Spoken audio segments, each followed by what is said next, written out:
need for this House. And that is, Mr. Speaker, why Article 96, Subarticle 4, talks about the oversight of this House on the manner in which the money allocated to the counties is utilized. That, Mr. Speaker, brings me to the issue of the Oversight Fund. Unless, Mr. Speaker, we empower this House so that we are able then to follow the expenditure of that money, we still have the same problem, because then we'll face two problems. One, the revenue is not enough, and even the little for development remaining, Mr. Speaker, after recurring expenditure is also misused in terms of the manner in which projects are done.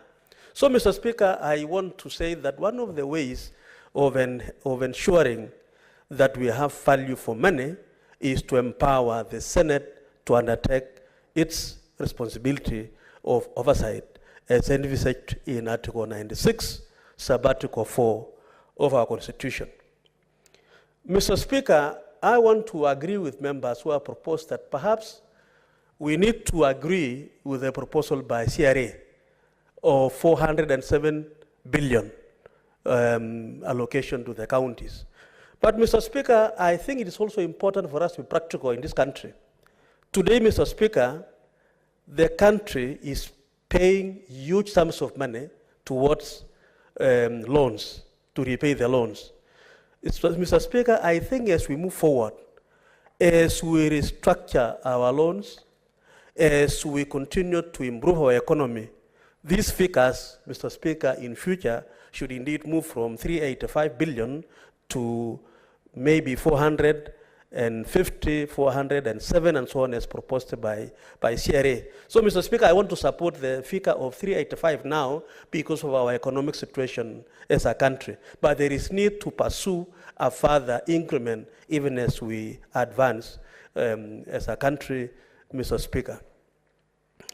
Mr. Speaker, the other thing I wanted to raise in this debate is how do we enable the county governments to enhance their own revenue? Mr. Speaker, you are aware that we have these economic blocks in our counties, in central Kenya, in Rift Valley, even in Nyanza, even in Coast, Mr. Speaker, you have the economic blocks. The intention, in my view, of these economic blocks, county economic blocks, Mr. Speaker, was to strengthen and create opportunities for the neighboring counties and create jobs for our people and enhance business. And this will help the counties now to enhance their revenue collection in their respective areas. Mr. Speaker, I think we need as a House to see how best we can strengthen these economic blocks. Is it grounded in law? If not, I think we need to do so, Mr. Speaker. The second point, Mr. Speaker, is disbursements of money. It is one thing, Mr. Speaker, to allocate the money, 385 billion to the counties, and now to disburse it again. I think, Mr. Speaker, as a House, we need to put in place rules, regulations, legislations, law, that will make it automatic. Once you allocate, Mr. Speaker, money to the county, then because, Mr. Speaker, the challenge we have is that you allocate the money, and then you await collections now for the resources. And I also want to believe that even after receiving the resources, there is no willingness by the national government to quickly avail funds to the county. So it's an area, Mr. Speaker, I think we need to also look into so that we have a clear mandatory position of remittance of the allocations to the counties. Mr. Speaker, I heard my colleague, Honorable Manso, talking about when we do mandamano, we collect more money. I think, Mr. Speaker, that is really shocking to me, because when we go through the mandamano business, Mr. Speaker, it hurts business. Direct investment by investors from abroad, Mr. Speaker, will be discouraged. Even the local businessmen will not be able to really do their business, Mr. Speaker. And we even learned recently during the mandamanos, we lost a lot of revenue in terms of people not working. The Honorable Senator Kamar. Thank you, Mr. Speaker, for giving me an opportunity to join my colleagues in supporting the Division of Revenue Bill, although I would like to support with amendments. Amendments, Mr. Speaker, to support our own internal committee, the Committee of Senate, that stuck with the recommendation from CRA. And I want from the onset to say, Mr. Speaker, requesting for amendments will only take us to a very good mediation between this House and the other House. And it's very, very enriching to do that, Mr. Speaker, because it is at that point that we see there are two sides. I want to thank our committee because they worked very hard, they were able to calculate, and they were able to understand. Mr. Speaker, in the last Senate, I was involved in mediation only once, but CRA is a committee that was able to rationalize the duties and functions of county governments in relation to the national government. And in most of their recommendations, they were able to take us through. And I wonder, it looks like we didn't go through that process this year, but they were able to take us through the functions, especially the agriculture functions. And you know, Mr. Speaker, currently we are having problems because of high costs of production, fertilizer. And I want to thank the government for really coming in with interventions that have given us subsidized fertilizer. I come from a grain growing area, and that has helped us quite a bit. But we also need to look at for long-lasting solutions. And the long-lasting solutions is to enable the devolved governments to do what they were supposed to do. Because the devolved government, Mr. Speaker, has areas that have been assigned in the Constitution in Schedule 4. And according to Schedule 4, agriculture is 100% devolved except for policy. Health is 100% devolved except for policy. The reason I think if we allow our committee to have a mediation season, it will yield fruits, is the fact that there is one very nice indication that has been proposed in this Division of Revenue Bill on the transfer of library services. It may be time for us to transfer even some of the activities in the Ministry of Agriculture and some of the activities in the Ministry of Health. It might not require real new money. We may actually be able to transfer money that is already resident in the ministries and just relocate. So an amendment to support our committee would have really helped in the mediation stage to be able to look at the areas that need to be moved. It will not affect any other functioning of the national government. It will only require that we relocate and allow funding to flow.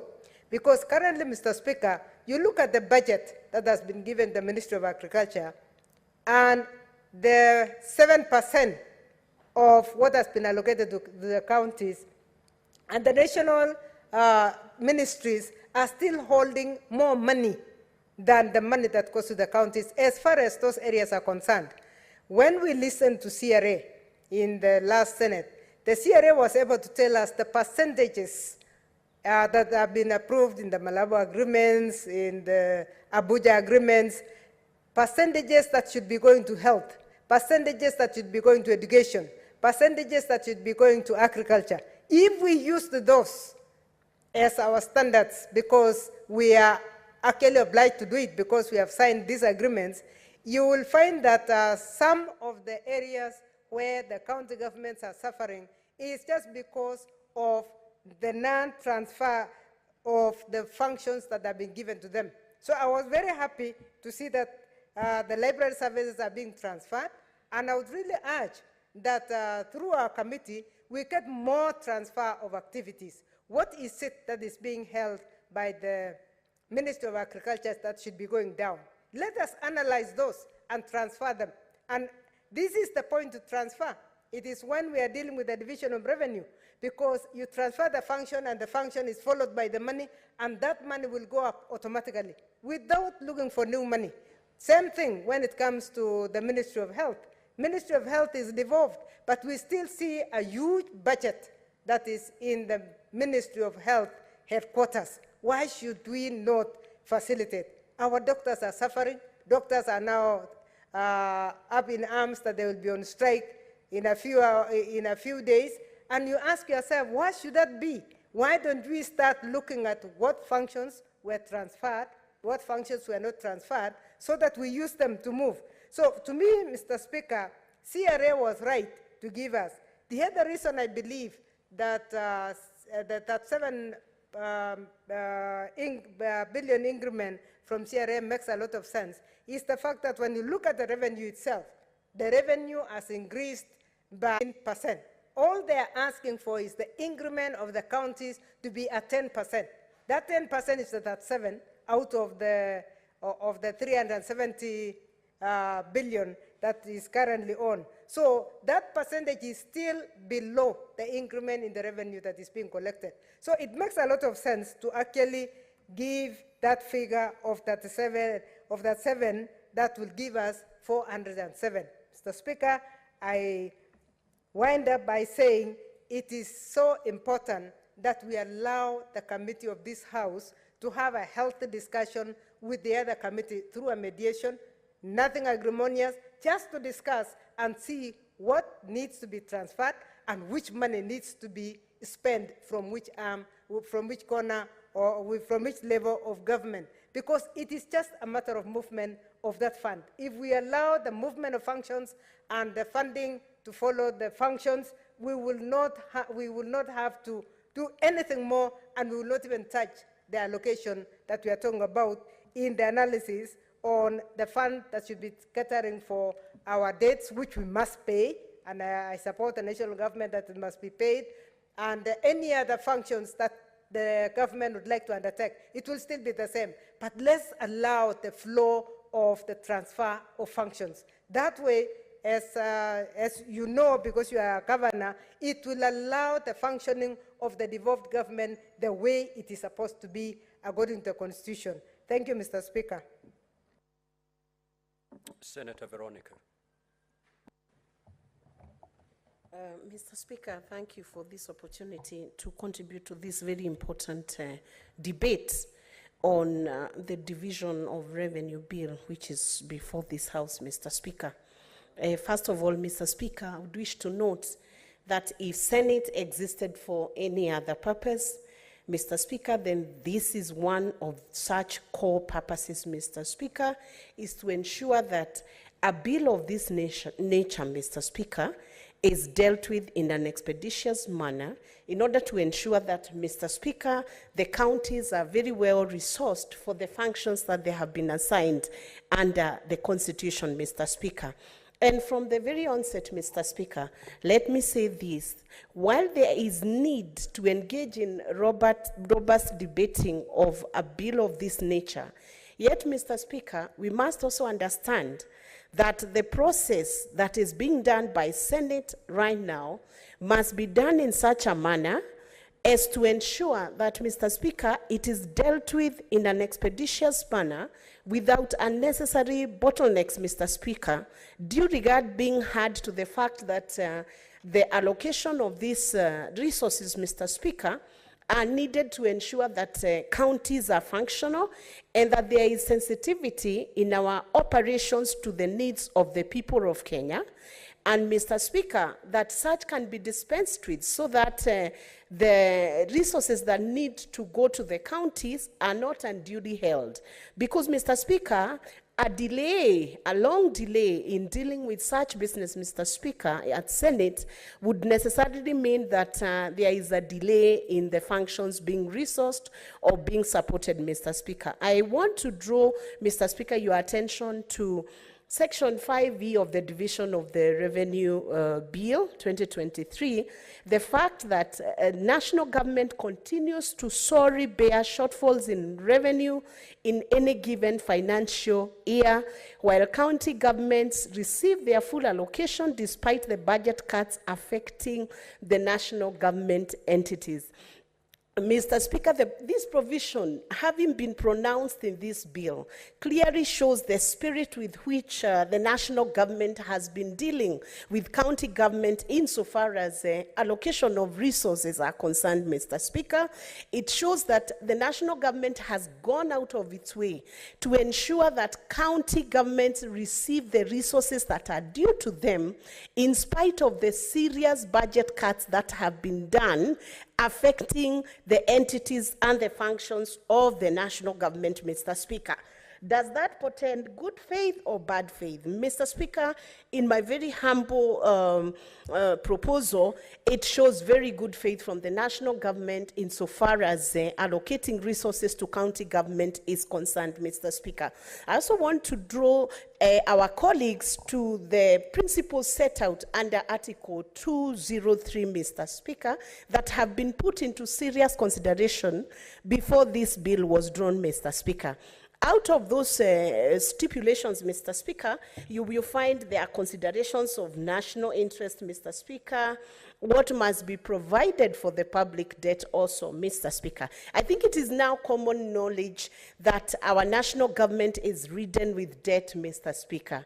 This bill has ensured that there is provision for that debt, Mr. Speaker. Indeed, Mr. Speaker, if you look at how the surplus of a budget is supposed to be managed in the event that national government manage to get a surplus of revenue, then, Mr. Speaker, you will find that that surplus has been assigned directly to handle debt.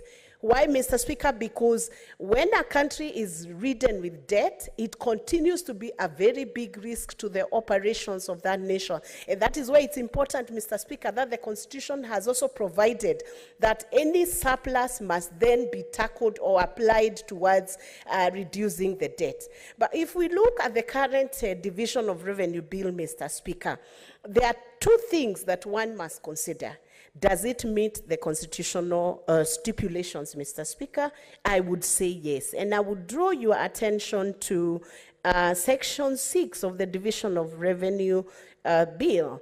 The calculations of the equitable share that is supposed to be allocated for year 2023 to 2024 is based on the last audited account of 2019-2020. That is 1.673715 trillion, Mr. Speaker.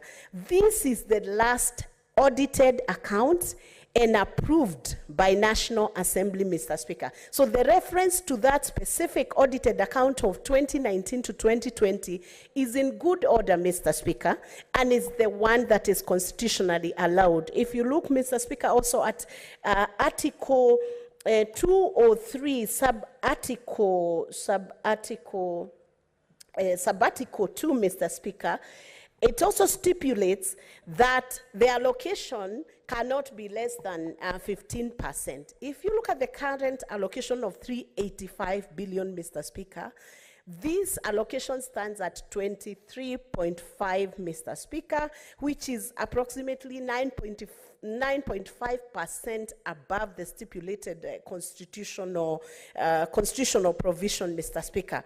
So in my view, Mr. Speaker, this allocation of budget is practical, it is reasonable, it meets the legal stipulation, Mr. Speaker, and nothing should hold it away from being voted in. And I would take this opportunity to persuade my colleagues on the other side, Mr. Speaker, to consider this to be a good bill and to pass it just the way the National Assembly passed it, to pass it, Mr. Speaker, and accept this allocation of 385 billion because it will give an opportunity to Kenyans to live within their own means, Mr. Speaker. There is a way we could say that allocation be done beyond 385 And then the funds are not available for disbursement to the counties, Mr. Speaker. For the last few months, everybody is crying, begging the Minister for Finance to release funds to the county, Mr. Speaker. Does it make sense then to draw a bill which states big figures, Mr. Speaker, without considering the fact of the fiscal capacity? If you look at Article 202, Sabbatical E, it talks about the fiscal capacity of the county government. And in the same breath, Mr. Speaker, we must consider the fiscal capacity of the national government to disperse the resources. For this reason, Mr. Speaker, this allocation is equitable. It meets the legal stipulation, it meets the accounting stipulation, and Mr. Speaker, I would support this bill and ask my colleagues to avoid a situation or a trap of sending it to mediation, because it would elongate the process and continue to deny the resources to counties that are required to move to the counties. I thank you, Mr. Speaker, and I support the Division of Revenue Bill 2023. Senator Gataya. Thank you, Honorable Speaker, for giving this opportunity to contribute to this very important bill on revenue allocation. Considering the fact that, Honorable Speaker, these are some of the very fundamentals as to why we are here as a Senate, because that is our core responsibility to make sure that we have devolved resources to our mother counties across the country.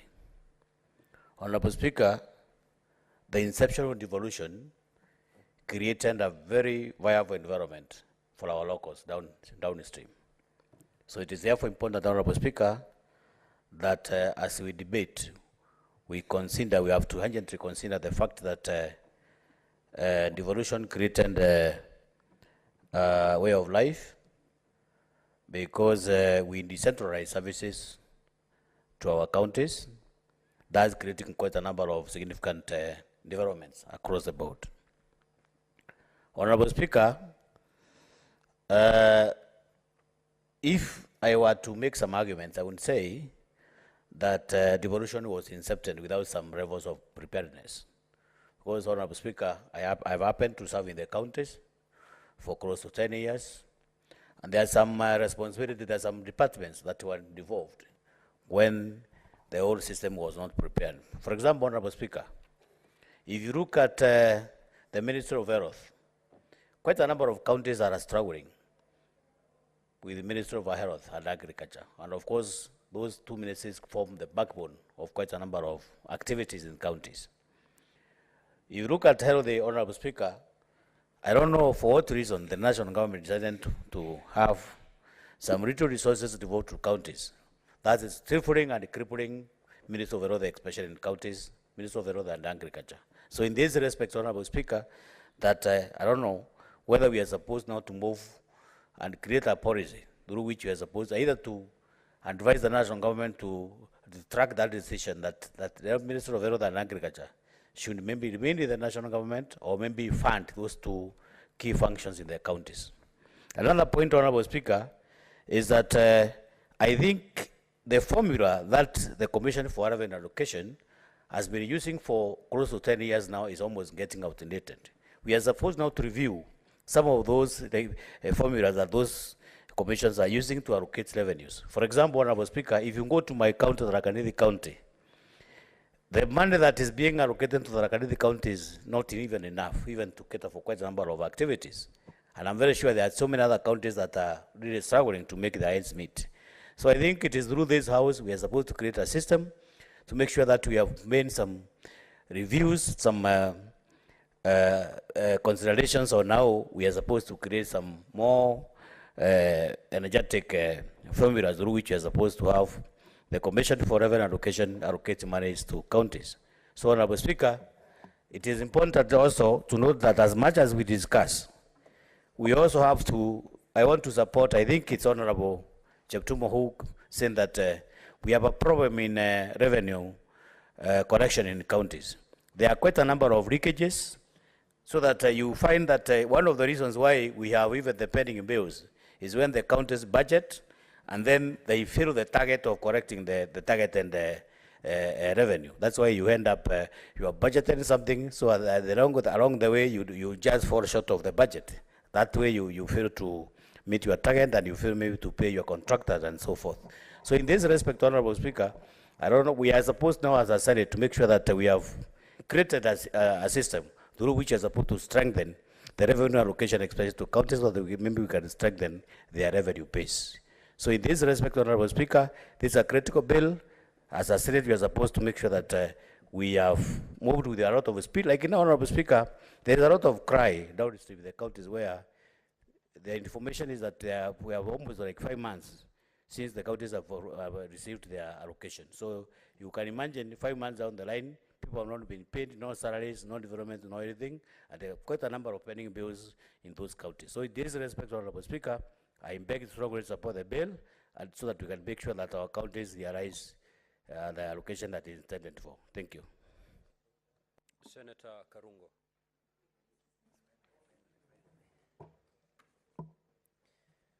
Thank you very much, Mr. Speaker. As I rise to support the Division of Revenue Bill 2023. Mr. Speaker, as I support, I would want you to imagine if you had two uncles whom you know very well are struggling financially. And one of them on your birthday tells you that I'll give you 500,000 shillings. And another one will tell you, I'll give you $1 million, but you have to wait for about 6 months. So, Mr. Speaker, with your wisdom, you know they're struggling financially. And the one who is giving you 500,000 has the cash with him. Would you take the 500,000, or will you wait for the $1 million that you'll be given in a couple of months to come? Mr. Speaker, I believe you would take the available amount, because you can see it, and for sure you do know it is available. I want to equate this government as a government of that uncle who has the money and knows how much he has and how much he wants to share. Mr. Speaker, counties have been given money through letters, through previous division of revenue bills, and these monies have not been dispersed in counties because they have been given certain amounts. They are told we'll give you this kind of millions, but they are rarely dispersed to the counties, even until the end of financial years. Mr. Speaker, to cure this, the current administration has come up with measures to make sure that they can only provide what is within the law and what is viable and what is available, Mr. Speaker. Mr. Speaker, I believe this division of revenue bill, despite the counties not getting what they were proposing, at least they have got a big amount of share that is going to be remitted to them once we hit the revenue, national revenue.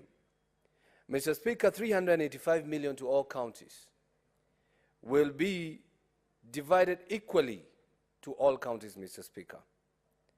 Mr. Speaker, it's also good to note, out of these monies, the national government has unbundled one of the counties' function, which is the library services, Mr. Speaker.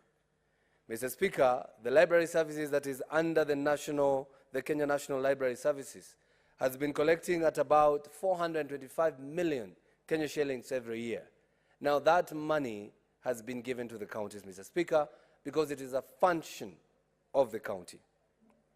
Mr. Speaker, the counties have been cushioned in the sharing of this revenue, and that can be seen in the memorandum under Section 5 that says that if the national government is unable to raise the revenue, then to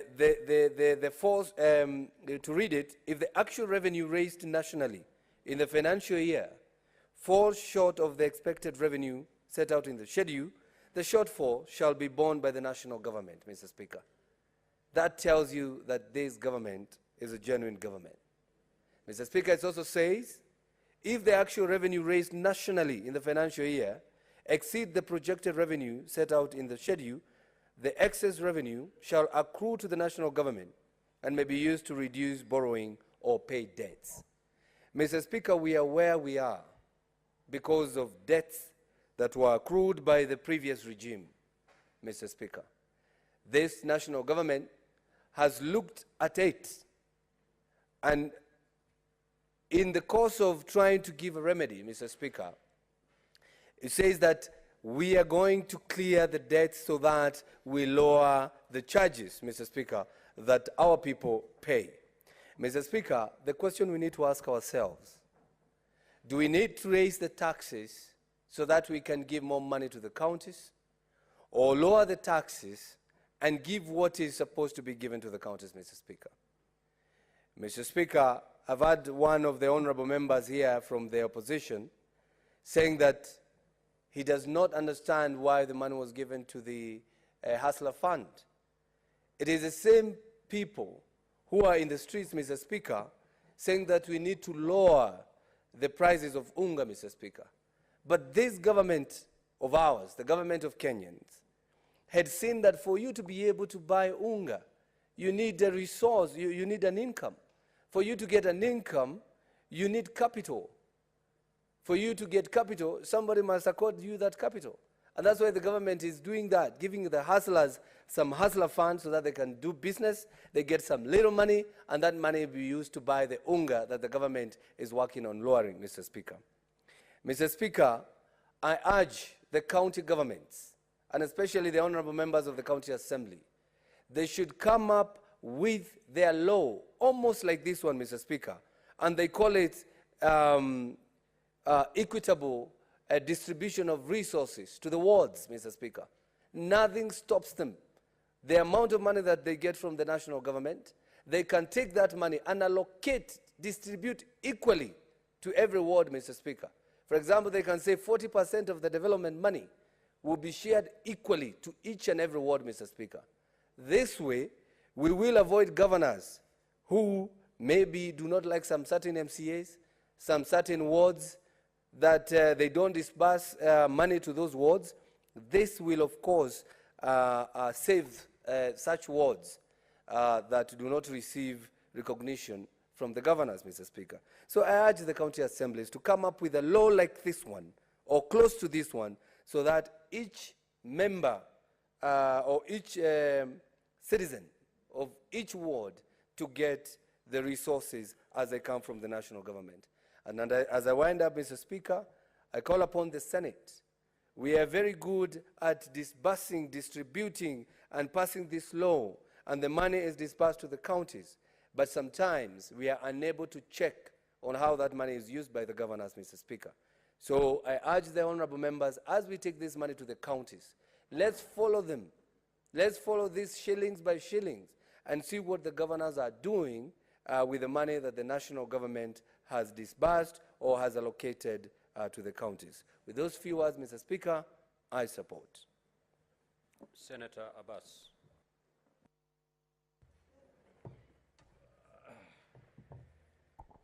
Thank you, Honorable Speaker. Honorable Speaker, I want to contribute on the revision of the revenue bill. Mr. Speaker, as you're aware, the responsibility of this Senate is to safeguard the interests and to see that devolution succeeds. As you're aware, the last budget, 2022-23, the counties was given 370 billion, of which, up to date, 125 billion was not disbursed. And most of the counties are now facing big problems of, giving services to the Wananchi. We are seeing our doctors every day are on the streets, which is very unfortunate. People of that cadre should not be they should not be at the streets demonstrating around because of their salaries. Mr. Speaker, One other thing is, if you look at the national government, most of the functions of Ministry of Health has been abandoned and taken to counties. The Ministry of Agriculture equally, the functions have been abandoned and taken to the counties. While the counties are now crying for only 22 billion difference. The 385 proposed here and what was proposed by the CRA is a difference of only 22 billion. At the same time, the national government has increased the budget for water. They have increased the budget for health. This has been increased the budget for agriculture. And these functions, most of them have been taken to the counties. It has not been abandoned, and it has not been, money has not followed. Mr. Speaker, I think that has not been very fair. Despite, we understand the situation of the country economically, but however, if only the monies for the counties are released in time, I think they will be able to manage the situation on the ground. One other problem is actually, Mr. Speaker, due to lack of proper oversight, there is a lot of corruption ongoing in the counties. And I think we're losing a lot of revenues through the county, through corruption and the seepages. And I think this Senate must put in action and go and work hard to see that the monies in the counties are saved. If that money is saved, and that we are able to control the budget, the corruption, then I think the counties will be able to meet its mandate, it will be able to meet its functions.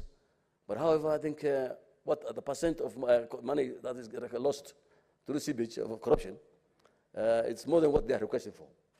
So I think it's a high time this House should take responsibility to empower the assemblies so that they also do a proper oversighting so that we can be able to control money loss through corruption and minimize at least corruption in the counties.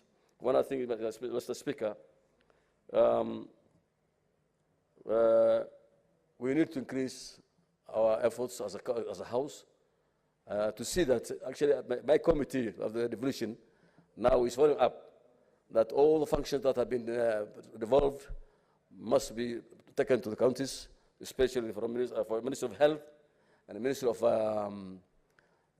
Agriculture, so that at least then the same functions that have been devolved, the money should be at least sent also to the counties, like they have done for the laborers. So agriculture equally should at least send the money to the counties and all the functions now that have been devolved. Agriculture equally should do the same. I think this is the high time that we'll be able to settle this business of push and pull between the national government and the county government. With those few remarks, Mr. Speaker, I beg to support the bill. Thank you. Honorable Senators, there being no senators wishing to contribute, I will now call upon the mover to reply.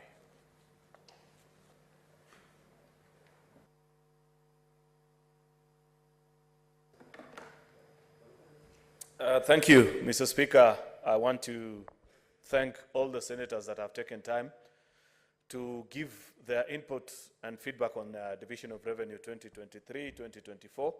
Mr. Speaker, like I said during the moving of the bill, this is perhaps one of the most important assignments that as a senator you get to undertake in this House, where you sit down, discuss with your colleagues, and agree on the vertical distribution of resources between both levels of governments, Mr. Speaker, between the national and the county governments.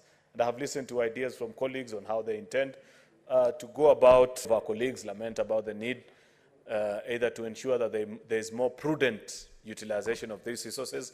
I couldn't agree with them any better. Mr. Speaker, that's given, and we shouldn't have a big fight about it. Mr. Speaker, second and most importantly as well, we have also agreed as Senate on the need to continuously defend and stand for the interest of county governments, Mr. Speaker. I know many people, and I have listened to especially our colleagues from the minority side, and it's unfortunate as I reply, most of them are not here. Mr. Speaker, keep on humming and remind us that, We need to send additional resources to the counties and so on and so forth. But Mr. Speaker, in my moving notes earlier, I pointed out to the challenges that you're experiencing economically, Mr. Speaker, and reminded our colleagues that many of the sins that you are paying for are sins of the past. Unfortunately, Mr. Speaker, the economy is such that we live today under the shade of the trees that we planted in the yesteryears. Such is the guidance of the economy as well, that today we pay for the sins of the economic either prudent or improper management that the decisions that we make today. The real impact, Mr. Speaker, of the economic decisions that we make presently will be further years down the line.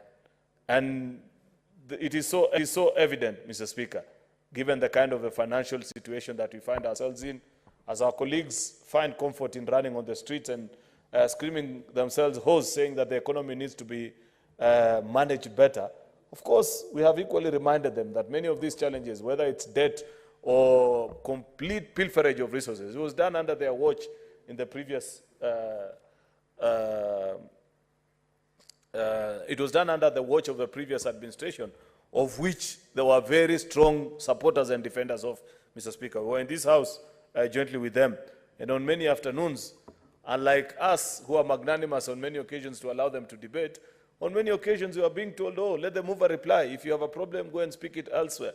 And that is why we find ourselves in this situation, Mr. Speaker. But I want to appreciate the new administration that is in office, the interventions that are being made in agriculture, Mr. Speaker, interventions that are being made, Mr. Speaker, in even just ensuring that we are fiscally responsible, reducing on our fiscal deficit from 5.7 to 4.4% in the next financial year, the reforms that are taking place in Kenya Revenue Authority, Mr. Speaker. Of course, I know that many of the purveyors of graft in KRA are not happy. That's why they are beginning to hire people across in the media, in parliament, in different places, or trying to run fake stories, Mr. Speaker, and theories about why our revenue is not performing as per the expected levels. And I'm glad KRA issued a clarification, Mr. Speaker, and said, good ladies and gentlemen, if you're looking for people to blame, please do not include us.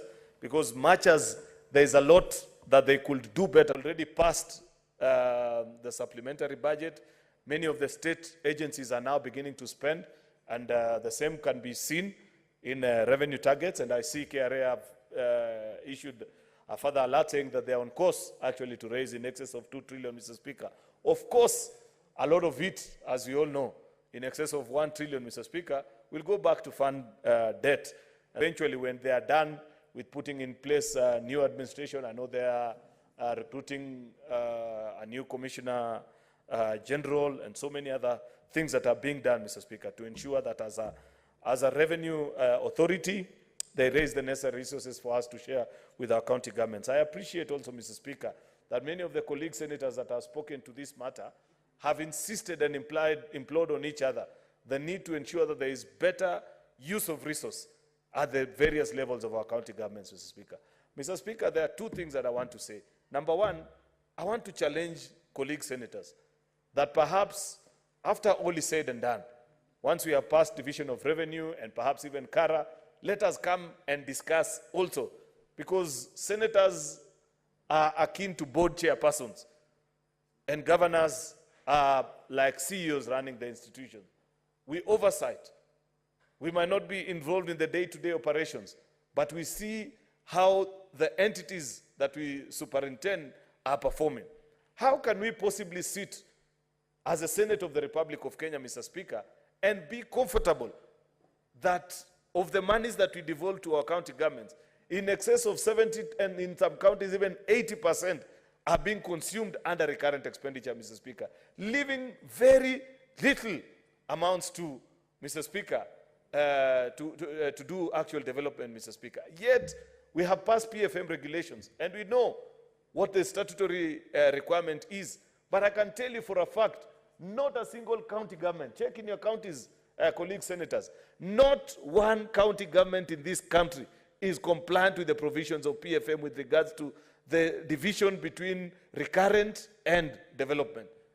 We need to sit down and pass a resolution as a house We must demand of each governor to stop giving us excuses and file a recovery plan with this house so that you tell us, my recurrent is at 80%, but in the next 2 or 3 financial years, my finance and planning department has assured me that if we stop recruiting, if we put a freeze on increment, say, of salaries, if we reduced on certain expenditures that are not necessary at this particular time, we will be on course, Mr. Speaker. That's why, if you check through the current formula that we passed for division of resources, Mr. Speaker, there is 1% of these funds that is enjoyed, or if you look into the build-up of a formula, Mr. Speaker, let me put it better, because I want to take that again for members to understand. As a compilation of all the factors that inform what goes to a specific county, when you think about population, poverty index, health index, Mr. Speaker, there is 1% that goes to the specific counties that are properly managing their resources, Mr. Speaker. That 1%, because I think next financial year, Mr. Speaker, we begin again when the senators that are in the House currently, many perhaps, and these are reports that are available, I have said this times without number. If you ask a good number of senators, what is the split in your county between recurrent and development? Unfortunately, very few know the numbers often. Yet, that informs the very direction that your county is taking. Because if your governor is spending 20, 25, or even 15% on development, then no matter how much noise you make, no matter how much you demand prudent use of the same resources, Mr. Speaker, if as the proper fruits of devolution as is enshrined in our Constitution and as our people expected of us, Mr. Speaker. Therefore, it's unfortunate, Mr. Speaker, that we find ourselves in this situation. I hope, and I will be moving together with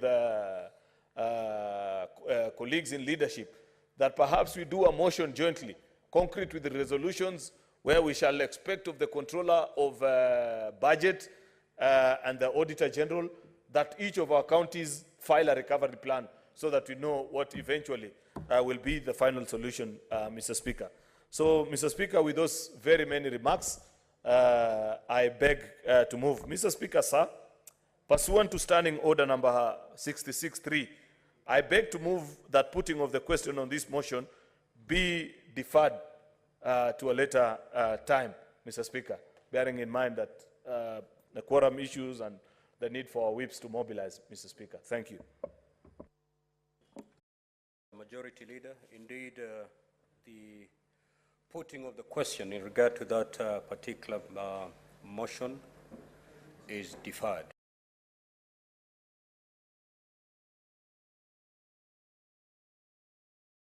The Equalization Fund Appropriation Bill, Senate Bills number 3 of 2023.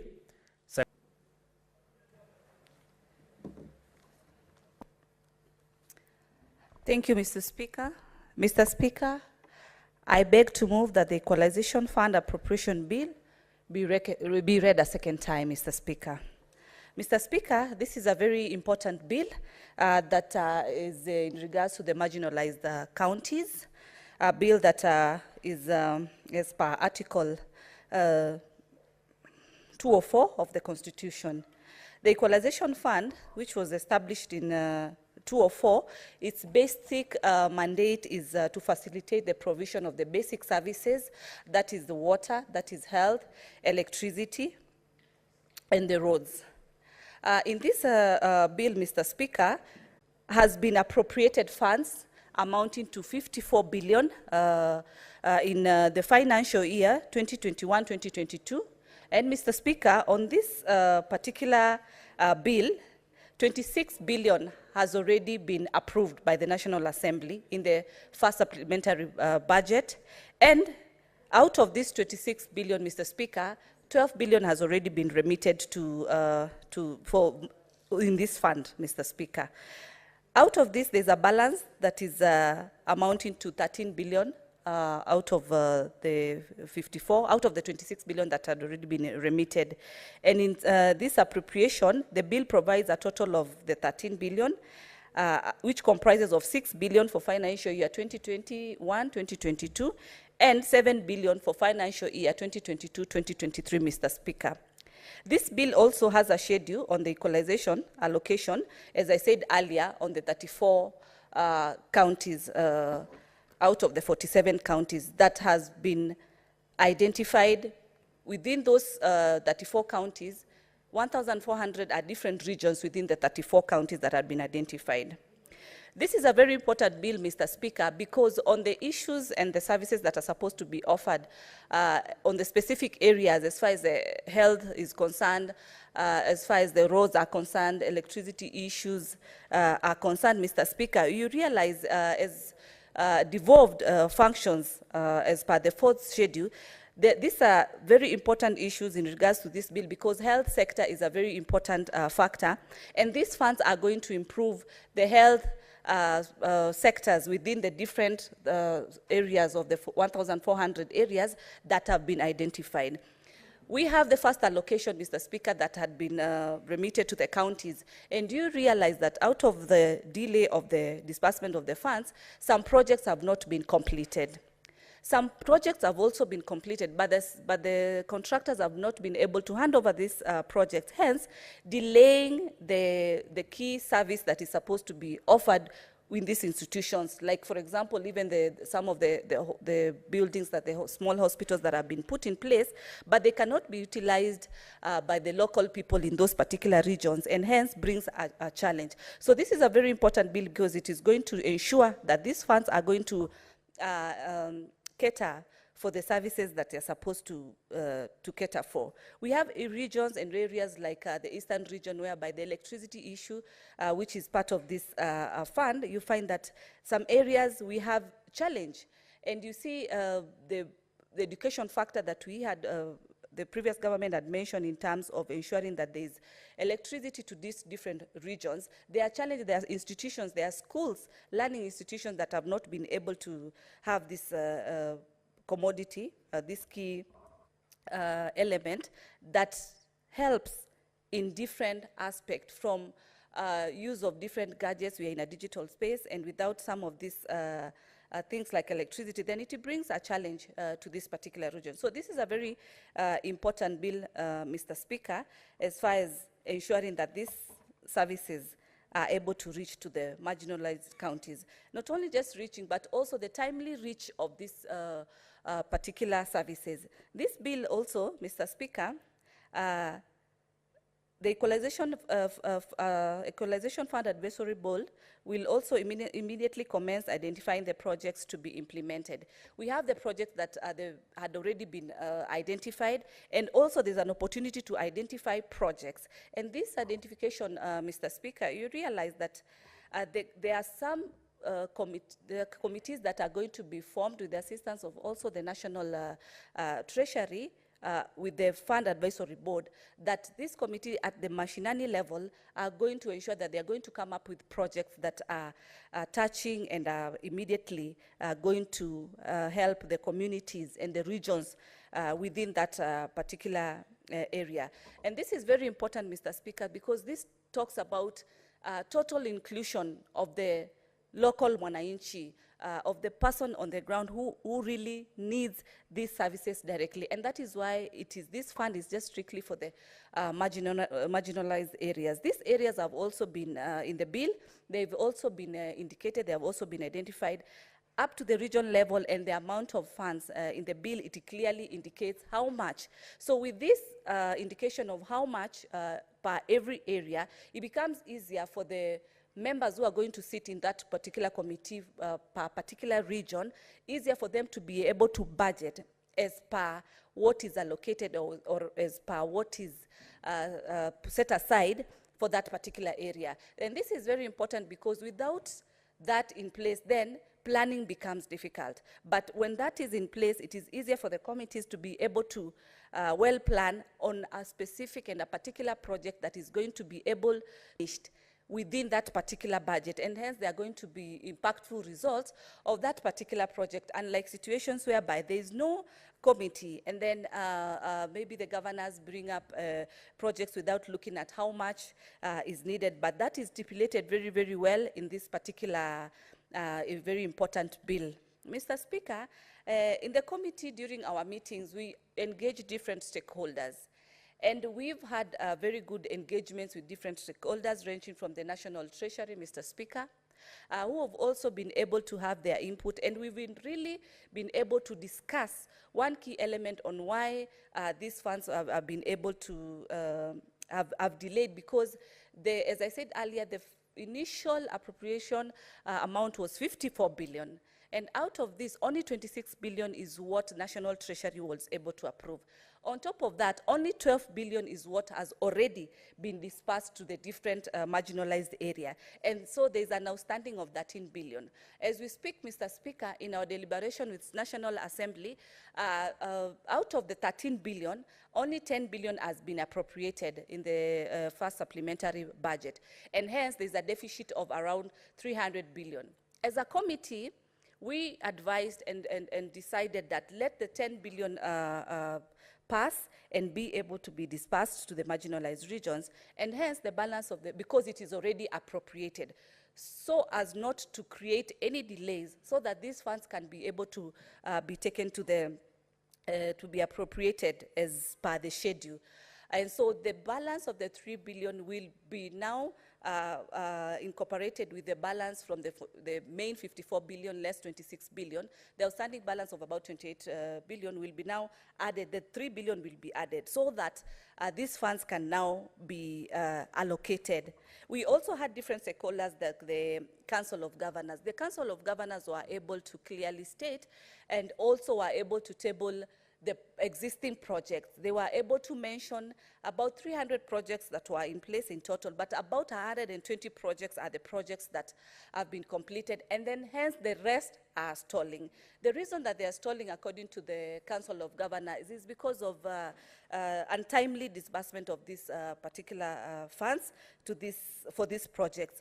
Also, the challenges that they have been able to mention earlier in terms of the contractors still holding because of maybe delayed. But we were able to insist to the Council of Governors that it is very important because we realize there's a strategy or a technique whereby when new governors take office, then they want to come up with their own project. But we were able to advise that it is very important for them to ensure that they complete the existing projects that are in place. Further to that also, to ensure that these projects are not just buildings or houses, but are going to be able to be impactful to the people, because they are going to utilize those projects for the mandate that they are required to be able to utilize. Mr. Speaker, with the other stakeholders that we've been able to actually walk a very nice journey with are the CRA. Commission of Revenue Allocation were able to have their input because they're the ones who also guide as far as the allocations and identification of the marginalized areas are concerned. And that's how they are able to settle to 34 counties that are marginalized, and also specifying the specific areas. Because it doesn't mean that if a county, like for example, Tharaka Nithi is also in this list, it doesn't mean it's the whole of Tharaka Nithi, but a section and an area that is identified as the marginalized area. And these are areas that, as I said earlier, strictly it is matters of water. As you know, Mr. Speaker, water is life. Water is everything. Without water, we tend not to be able to harvest a lot in all different areas, be it the home use, be it the agricultural sector. And as you know, with water, then it becomes much more resourceful, much more impactful to the local regions. One of the regions that is in these 34 counties is areas like Mandera, areas like Turkana. And we believe through this bill, Mr. Speaker, areas like Turkana, Marsabit, areas of Mwingi, when we have these funds and getting to the counties and being able to execute exactly what has been identified or what has been the main focus of this particular fund, there's going to be an impact. we are going, the counties are going actually from all angles are going, yes, to receive the national allocation. They're also going to receive this equalization fund and any other grants that they normally receive. And with proper implementation of the project, proper use of the funding that has been allocated, there is going to be quite a very big improvement. It is also wise to note, Mr. Speaker, that the University of National African Women Economic Empowerment Hub was able to also come on board to the committee. They were also able to state their input, and much more focus is because, Mr. Speaker, the National African Women's Economic really were very positive, as much as they focused on the women in the mashinani areas, women in the marginalized areas, because when the lives of these women are going to be improved, because we are going to, these funds are going to ensure that provision of basic elements like water, like electricity, as I said, like good roads, as I said, then it's not only going to impact the local area, but even the women in those particular regions, because as stated earlier, these four essential mandates for this particular fund cut across a wider range of social economic empowerment to our women in the marginalized areas. And why am I insisting on women, Mr. Speaker?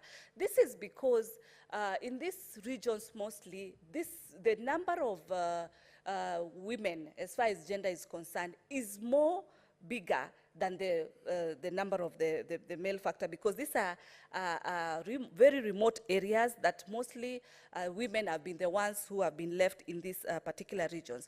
But when these facilities are put in these particular regions, then it is, as I said earlier, it's not just for the area just improved, but also empowering the local women who are in those particular regions, Mr. Speaker.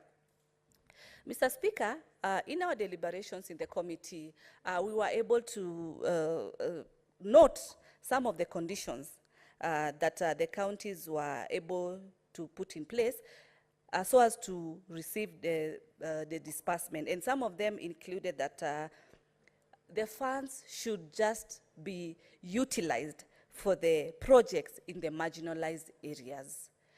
You find that if these funds are not going to focus and are going to be diverted for either any other recurrent use expenditure, for example, or any other project that the governors could have started, then it deviates from initial mandate of what really needs to be utilized. And you realize, Mr. Speaker, this is a very important fund, because we have areas that are very well improved. And the reason this fund needs to be adopted and needs to quickly be remitted to these counties is because it really cuts and offers those services that are not, that the funds from the national level is not able to offer. And it helps at least unify and bring and give an opportunity to all Kenyans in this country, not just in areas that are more urban, that have more advantages. Like you look at the issue of roads, Mr. Speaker, in regions like Turkana region, Mandera region, the surface area, yes, is very quite big. The land surface area is very quite big. But when these facilities are put in these areas, you find that they are going to improve not only the infrastructure, but also the business element. There's going to be much movement. If water is in these places, agriculture is going to improve. There's going to be production. When production is there, and there's value addition to this particular product, Mr. Speaker, then you realize that there's going to be improvement of the different economic areas, hence increase in the revenue that is supposed to come from these particular areas. An increase in revenue definitely will impact the region, will also be able to create job opportunities for our youth in those particular regions, because these facilities are there. The reason we have a devolved government is so as to ensure in those regions our people are able to get opportunities in those particular regions, Mr. Speaker. But if we do not ensure that that is in place, then we kill devolution indirectly, and that is not what us as Senate will pride in, Mr. Speaker. Mr. Speaker, the other condition that the county was able to state is the beneficiary counties must open county special purpose account at the Central Bank of Kenya. As I said, this fund is not an additional allocation, but it's a special fund, and so it is wise for it to have its own account. By it having its own account, then it becomes easier for better, transparent accounting systems without mixing up. And those funds and that account will be able to have its own, as I said earlier, there's a board, Equalization Fund Advisory Board. Then we have at the mashinani level, Mr. Speaker, we have the members who have been selected to sit in those boards. And definitely also having this account specifically for these particular funds, it is more manageable. It is more clear.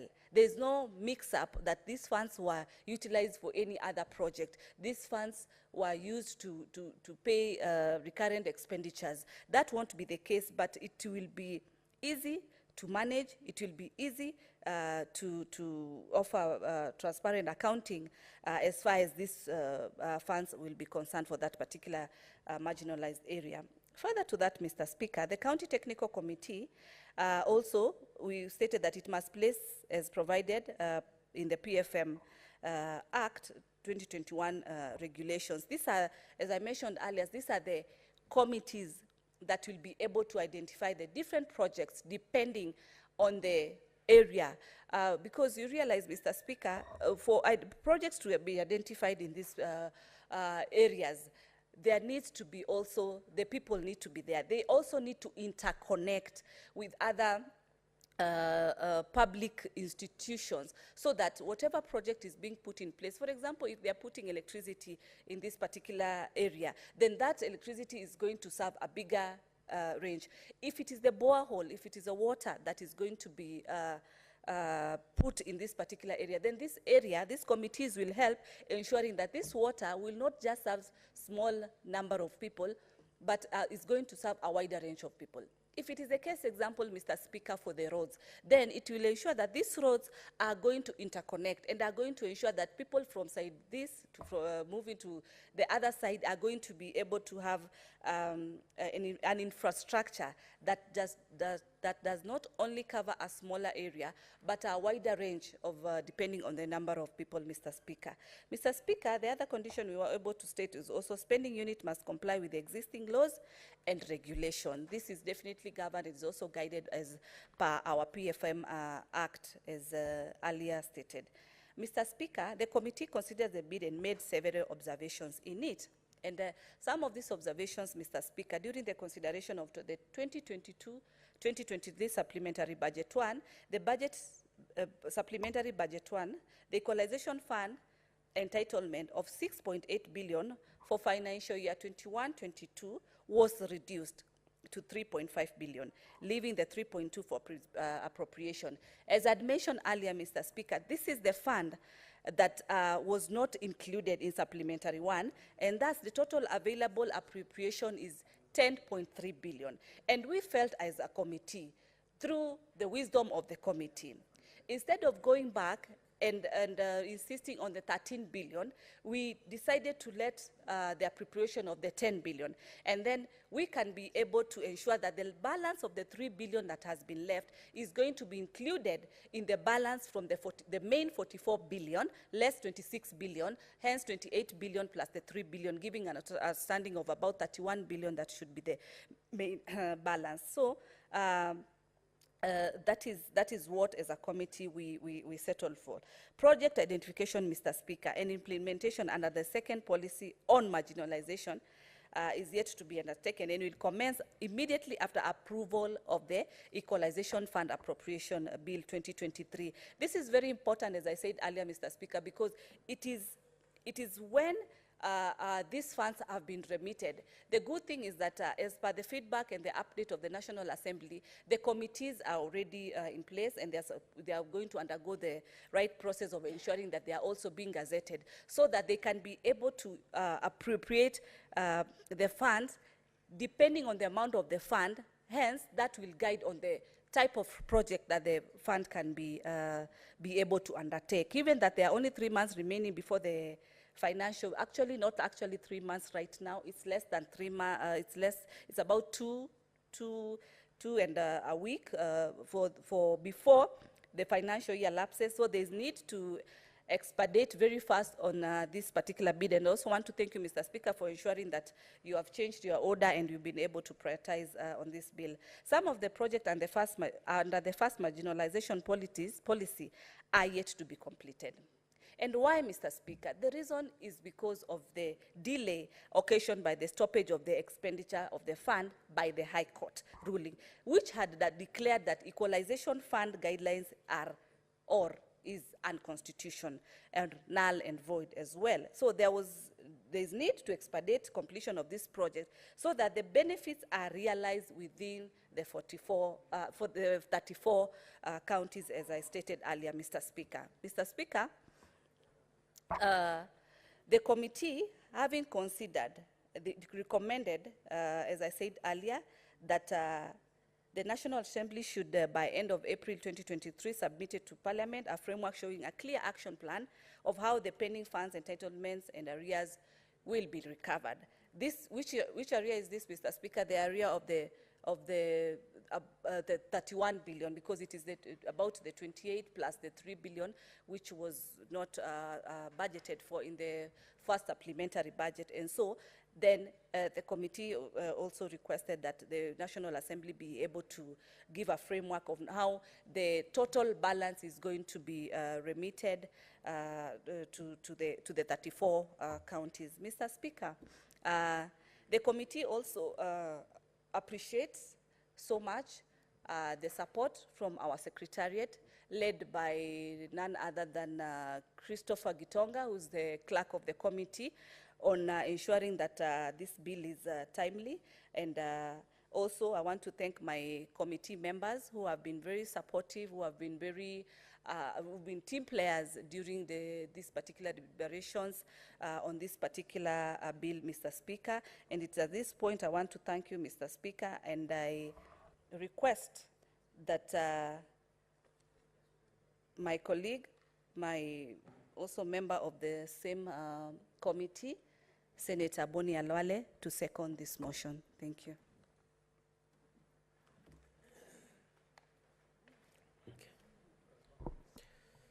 Thank you, Mr. Speaker. Mr. Speaker, I rise to second this motion. Senator Boni, we have 6 minutes to go. Yes. I don't know whether that will be adequate. If you want to second by way of Standing Order 108 so that you reserve your right to contribute later on to this motion, or yes, you want to... It's better that way, Mr. Speaker, sir. So then what you need to do under Standing Order 108, you just bow your head and leave it at that.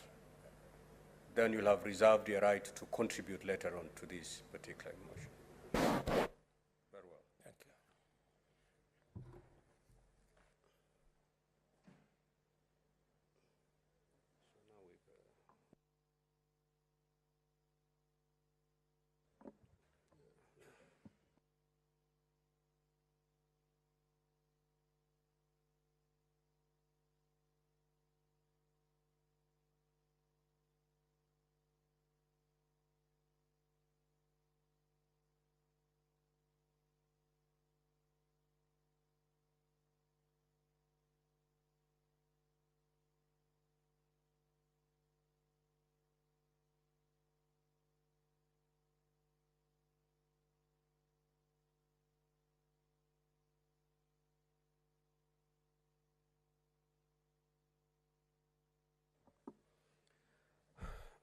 Honorable Senators, for the convenience of the Senate, it is now 12:55, and we're going to adjourn the sitting of the Senate The Senate therefore stands adjourned until Wednesday, 19th April 2023 in the afternoon at 2:30 p.m. Thank you.